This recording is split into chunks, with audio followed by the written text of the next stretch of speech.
Let's go to Rise. Kawhi, you are a man of few words, and you show little.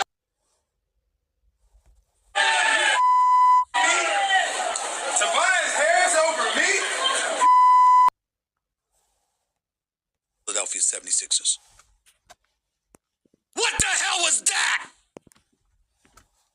Hey, what the hell? You freaking kidding me? You're 7'1", 270 plus pounds. You played 32 minutes back at the arena where the last time we saw you, Kawhi had traveled his way into a game-winning shot that caroomed off the rim 3 times before dropping in. We saw you walking in the hallways, crying, literally crying, to the point where Karl Anthony Towns ended up trolling you about it this year. You show back up in Toronto for the first time since then, and you score 0 points in 32 minutes? A star. On a night when the Greek Freak, the other dude in the conversation for best big man in basketball, dropped 50. And you scored 0 points? 0? Ladies and gentlemen, to put this in perspective, I'm 52 years old with a torn rotator cuff that I'm rehabbing from, with a knee problem that has existed spanning 3 decades. And I could have scored as many points as Joel Embiid did last night. Welcome to another episode of Shaw Sports and Faith, SSF. And today is a sports-based topic. And what we are talking about today is when trusting the process goes wrong. When trusting the process goes wrong. Definition of trusting the process means having faith in the journey towards your goals rather than just focusing on the end result. It involves believing in your progress, embracing patience and resiliency, focusing on transformation, and having faith in the outcome. When trusting the process goes wrong. Let's say you got a guy named Joe. Joe is a carpenter. Joe is 22 years old. Joe lives in Batesville, Mississippi. He is good at his job. He works hard. He has a great attitude. Joe, with the help of others, have built several houses, apartment buildings, and business buildings. Joe is making a lot of money doing carpenter work. He manages money well. Joe is a planner. Joe wants to have his own real estate business. Joe begins to save up money to buy a house that needs work. He thinks about how much money he needs to save. He thinks about how much money he would need to fix up the house, sell it, and gain a profit. Joe gets married at 27. He buys a home for his family at 28 after paying rent for an apartment. He gets a nice deal on the house because it needs work. He fixed the house up on his days off from his job and moves into the house at 29. Joe works hard. He takes on many projects to provide for him and his family and save for his planned real estate business. He works 6 days a week and some days 7 days a week from sunup to sundown. He does this for 3 years. He makes $250,000 a year doing carpenter work. His home is paid for. His bills are about $50,000 a year. His wife makes $50,000 a year. At 32, he buys a house for $35,000 that needs work. He fixed up the house, spending an extra $20,000. In all, he spent $55,000 on that house. He pays another $2,000 to promote the house. He is selling the house for $90,000. 1 year goes by, no buyer. Another year goes by, no buyer. He buys another house for $45,000 that needs work. He spends another $30,000 on repairs. The house is beautiful. He is selling the house for $120,000. $500,000. He spends another $2,000 to promote that house as well. He's hoping to make a $76,000 profit on both of these houses. A few years go by, and Joe is now 36. He is paying bills at the home for his family and paying the light bill at the two homes he is trying to sell. 7 years has gone by, and still no buyer of these homes. He has made plenty of money on his job, but his real estate business hasn't gone the way he thought it would. Nevertheless, he is trusting the process. In year 7, he sells both of his homes for a combined $300,000 as the economy has risen. He buys a few more houses, fixes them up, and sells them. He buys a house that needs work, restores it, and rents it out. Years go by, and now Joe is 43 years old, and now he has sold 20 homes, as well as rent out 3 buildings, and now has his own construction company. He is now a multi-millionaire, and he's very successful. He trusted the process, and it paid off. But what about when trusting the process goes wrong? We're talking about the Philadelphia 76ers, in whom I believe they trusted the process, and the process has went wrong for them. Let's see what they did by taking steps towards trusting the process. In 2014, the Philadelphia 76ers drafted the talented but raw center Joel Embiid from Kansas. I saw Joel in college play at Kansas. I thought he could play, but needed a little work. The 76ers felt they had a future star on their hands and were excited to see it play out. Management said that it would play out and said they would build a team around Joel. The 76ers management said they were trusting the process. This was the first time I heard a professional team say this. At the time, I was like, I hear what you guys are saying, but let's see if these future moves will pay off. Let's go into a little bit of history of the Philadelphia 76ers' success. During Wilt Chamberlain era, in 1976, the Philadelphia 76ers won their first NBA championship as a 76ers team, defeating the San Francisco Warriors 4-2. The 76ers, to me, had the second best player in NBA history on their team in Wilt Chamberlain. Many say Shaq is the most dominant player ever, but to me, you have to go back and check out how dominant Wilt was. To me, he was the most dominant player ever. He was a physical freak who had all the athleticism in the world. He was a dominant force in the paint. In the playoffs, Wilt Chamberlain averaged 22 points per game, 29 rebounds. As a center, averaged 9 assists, shot 58% from the field in that finals run. Dude played wonderful basketball in the playoffs to help his team capture the gold ball. Let's go into the Julius Erving, Dr. J era.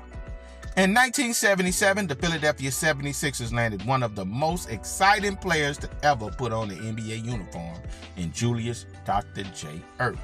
He played in the ABA before the NBA and ABA merged. He dominated in the ABA. Dr. J was a high-flying, all-around hooper who inspired the great Michael Jordan. With the addition of Julius Erving on the 76ers, the 76ers had a good season and were able to advance to the finals. The 76ers were the favorites against the Portland Trail Blazers in the 1977 finals. The 76ers won their first 2 games, but lost the series to Bill Walton and the Portland Trail Blazers 2-4. The 76ers played a one-on-one brand of basketball, whereas Portland played team ball. The 76ers were able to bounce back later on and go back to the finals in 1980, but Kareem and Magic was too much for them in the finals as they lost in 6 games. The 76ers went back to the finals again in 1982 to face the Lakers again, but again the Lakers was too much for the 76ers. Sports media start to wonder, can Dr. J win a championship in the NBA? The 76 management said that is enough of losing to the Lakers. It is time to make a move that will put some jewelry on their finger. The doctor was getting older, and it was time to get him an NBA ring. The 76ers signed one of the best NBA centers in NBA history in Moses Malone. Moses Malone, in whom I believe is the first player in NBA ABA history to go straight from high school to the pros. Moses was skilled at scoring and was a rebounding machine in the league. Moses, Julius Erving, and Andrew Toney were unstoppable. Well, a unstoppable trio. They finally felt, the management is, that they had the team to win it all. In the 82-83 season, the Philadelphia 76ers played great and had a great season. The 82-83 76ers dominated the playoffs and won 12 games and lost only one. The Moses acquisition paid off as the 76ers won it all. That was the last time the Philadelphia 76ers won a championship. Let's go into the Charles Barkley era. In 1984, the 76ers drafted Charles Barkley from Auburn. Charles Barkley was a stocky 6'6" power forward who was strong, fast for his size, quick for his size, and he had great athleticism. He was great in the post, had a nice mid-range jumper, he was a good ball handler, great rebounder, and good at driving to the basket. Early in his career, he played with Dr. J and Moses, but Dr. J was older and the 76ers wasn't good enough to win a championship. Barkley never had the talent around him to compete for a championship while on the 76ers.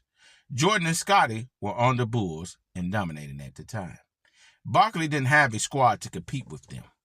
Barkley got frustrated with losing and demanded that he be traded. The 76ers obliged and traded Barkley to Phoenix.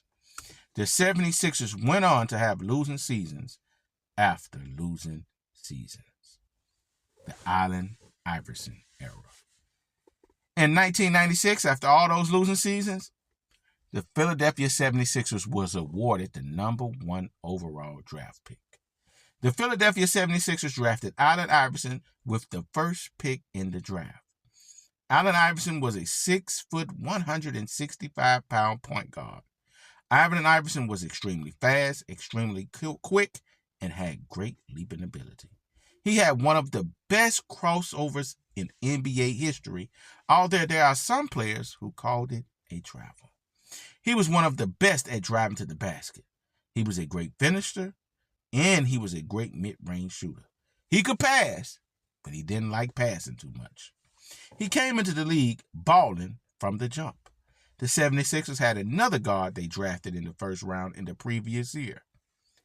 Jerry Stackhouse is that guy. He was a very talented scorer who went on to be a very, very good star player himself. The 76ers felt these two guys could help them compete. They felt that way, but it didn't work. You remember me saying Allen Iverson didn't like passing, although he could pass? Stackhouse couldn't deal with Iverson shooting all the shots and not passing to him the ball, others the ball, so he asked to be traded. The 76ers traded him. Over the next few years, the 76ers got better and went to the finals in 2001 with their star guard and league MVP, Allen Iverson. They also had one of the best coaches in NBA history as their leader in Larry Brown. The 76ers faced the Los Angeles Lakers in the 2001 finals of all teams. They were heavy underdogs against the Shaq and Kobe Lakers. The 76ers got one game, though, with an incredible performance by Allen Iverson, who scored 48 points in a Game 1 victory. Shaq and Kobe dominated the series and won it in 5 games. The Iverson-led 76ers didn't make it to the finals again. Iverson was traded to Denver in December of 2006. After that, the 76ers had some okay teams, but never a team that you would even thought could compete for a championship. The Joel Embiid in the present era. After having one of the worst teams in the league in the 2013-14 season, the 76ers was awarded with the top pick in the draft. The 76ers drafted Joel Embiid from Kansas with the 3rd overall pick. Joel Embiid displayed some serious potential while at Kansas. He was young, athletic, and a good defending and rebounding center. He didn't play in his rookie season and second season due to a stress fracture in his right foot. Sports media and fans wondered, would this guy be a bust because he just started his career and he's already injured? Of course, in the 2014-2015 season, the 76ers were trash, as Bubba Dub would say. The 76ers were awarded a top pick in the draft again. They picked Duke's big Jahlil Okafor. Jahlil was picked because he was talented, and they didn't know if they could ever get Joel healthy. Okafor played well, but it wasn't enough to get the 76ers victories because they continued to lose. The 76ers was awarded another first-round pick in the draft, should I add. This time, it was the 1st overall pick. Ben Simmons from LSU played great at LSU. He looked like a more athletic, bigger Magic Johnson. He was considered a can't-miss draft pick. The 76ers drafted Ben Simmons with the 1st overall pick. Ben Simmons got injured his rookie year and didn't play his rookie season. Not again is something I believe fans were saying. They did get Joel Embiid back in 2016. They had another horrible season, though. The 76ers management kept saying to themselves, let's just trust the process. The 76ers got the number 1 pick again and drafted Markelle Fultz. Fultz got injured, and when he did play, he didn't play well. The 76ers played well as a team as Joel finally played and Ben Simmons finally played. They played well together. They won 50-plus games, made it to the playoffs, and were eliminated in the semifinals. It seems to be paying off. It seems to be paying off. In the 2018-2019 season, the 76ers continued their good play. Joel started to look like an up-and-coming superstar. Ben Simmons started to look like a rising point forward star. They had a good scoring wing in Tobias Harris. They later traded for Jimmy Butler. They had wing scoring and defenders as well as a sharpshooter in J.J. Redick. They made the playoffs. They made quick work of the Nets. They played the Raptors in the semifinals and lost on a tough buzzer winning shot by Kawhi Leonard in Game 7. That was a heartbreaking loss.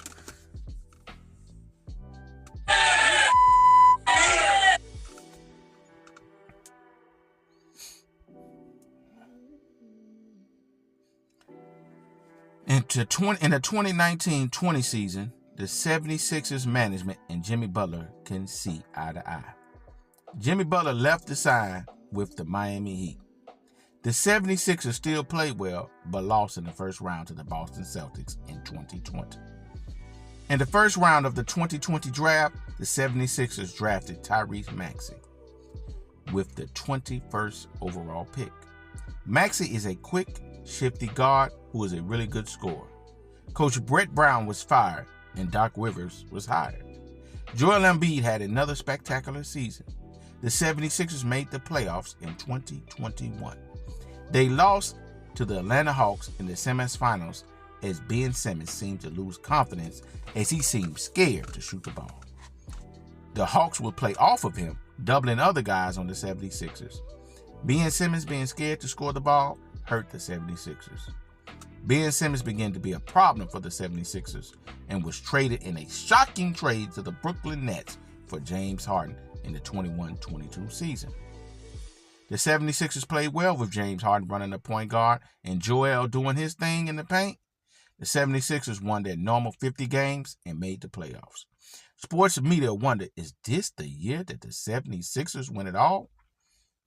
The 76ers defeated the Raptors in the first round, but lost in the Eastern Conference semifinals against Jimmy Butler in the Heat. I can remember Jimmy Butler saying, Tobias Harris over me? Tobias Harris over me? Tobias Harris over me? He was saying the 76ers chose not to give him the big contract and instead paid Tobias Harris. The 76ers came back in what they hoped would be a stronger and better 22-23 season. The 76ers won their normal 50 games again. You guessed it. Joel Embiid played great. He led the league in scoring and won league's MVP. He begged hard enough for it. The 76ers made quick work over the Brooklyn Nets. They played the Celtics hard. They forced the Celtics to 7 games. But in the 7th game, Joel Embiid and James Harden played horrible. Neither of the stars showed up for the Sixers, while Jason Tatum scored 50 points to win the series for the Celtics. This was becoming a normal thing for Joel Embiid and James Harden. They played great in the regular season, and they disappear in the playoffs. They perform magic tricks every postseason. Now the sports media and fans were losing hope in the 76ers. Hope lost in the 76ers. Doc Rivers is a coach who somehow finds ways to lose Game 7, and somehow he manages to get fired afterwards. A few of those times were players who didn't play well in pressure moments, and he gets the blame. I bet he was like, I can't coach them and make them make shots too. Nick Nurse was hired in the 23-24 season. He won a championship in 2019 with the Raptors. He was a good coach. I thought he was a good hire. The 76ers traded James Harden after the choke job in the playoffs. Tyrese Maxey stepped up and played extremely well. He turned into a star. Joel started off playing great, but you know he got hurt, unfortunately. The 76ers made the playoffs in the 23-24 season. They lost to the Knicks in 6 games. Joel bounced back to play well in the playoff series. In that playoff series, it is, he averaged 33 points and grabbed 11 rebounds. In the offseason of the 24-25 season, Paul George wanted a big contract from the Clippers. The Clippers offered him a good deal, but George wanted a longer deal. Paul decided to sign a big deal with the 76ers. Paul George signed a 4-year deal with the 76ers for $212 million. That was a bad deal to me. Paul George is 34 years old and looks as if he lost a step. He is known to he's known not to play well in the playoffs as he does in the regular season. He also has an injury history. The 76ers felt they had a big three in Tyrese, Paul, and Joel. The season started off well with Joel and Paul. The season started off with Joel and Paul hurt. When they came back, they didn't play well. Joel eventually went out with another knee injury for this season. Paul George came back, but he didn't play well. He averaged 16 points on 43% from the field, and he only shot 36 from the three. He looked a step slower and less explosive. Tyrese played great, but he didn't have enough adequate help to help him make the playoffs. How the 76ers looking now? Joel Embiid will be back to start the season. He played in the preseason game and looked well. Paul George is healthy and ready for the season. Tyrese is a star in this league and is the second best player on the 76ers. He is ready. Nick Nurse is a good coach and will have them ready. The East is open for the taking. The runner-up champs are without their star player, Tyrese Halliburton, for a while. Boston is without Jason Tatum for a while, and they got rid of some key players. Milwaukee doesn't have a second star to play alongside Giannis, the Greek Freak, so that leaves the Knicks Cleveland, Orlando, and the 76ers to represent the East in the finals. The 76ers have to be healthy. They have to mesh well together, and they all have to play well in their roles. This is the time for the 76ers to take advantage of the unfortunate injuries of key players in the East. If there ever was a time, this is the time for the 76ers trusting the process to pay off. Like, share, and subscribe. Peace and love.